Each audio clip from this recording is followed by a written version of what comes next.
আসসালামু আলাইকুম। দেখেন, এটা একটা বালি হাঁস। ও কতগুলা বাচ্চা একসাথে নিয়ে আসে। এরা হচ্ছে উড়ন্ত।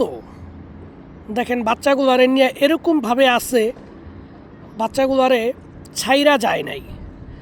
সামান্য একটা বোট পাইছে মনে হয়, এটা সম্ভবত কোনো রাশিয়ান মানুষ এটা ভাসায়া দিছে ওর বাচ্চাগুলা দেখা। কিন্তু দেখেন বাচ্চাগুলারে কিভাবে নিছে। ম্যাক্সিমাম ধরেন 8 থেকে 10টা বাচ্চা আছে আর কি ওর এই দুই পাখার নিচে। এটি হচ্ছে বালি হাঁস। কিন্তু এগুলা যদি বাংলাদেশে হইতো তাহলে এতক্ষণে মনে করেন ধরা নিয়ে প্রতিযোগিতা হইতো। অথচ দেখেন কত সুন্দর নিঃস্বাধীন। এই বাচ্চাগুলা রাইখা মা মাঝে মধ্যে চলে যায় খাবারের উদ্দেশ্য।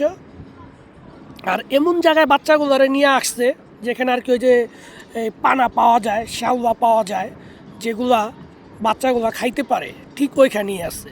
তো এইভাবেই রাশিয়ার ভিতরে এই বালি হাঁসগুলা এইভাবেই বসবাস করে। তবে ওদের একটা স্বাধীনতা আছে যে ওদের কেউ ধরবে না, এটা ওদের বিশ্বাস।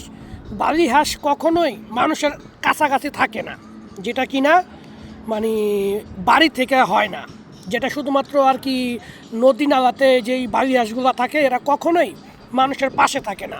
অথচ আমি দেখেন ঠিক ওর পাশে থাইকেই আমি ভিডিও করতেছি, ও আমার এক বিন্দু ভয় পাইতেছে না। এটাই হচ্ছে ওদের একটা স্বাধীনতা। দেখেন বাচ্চাগুলা।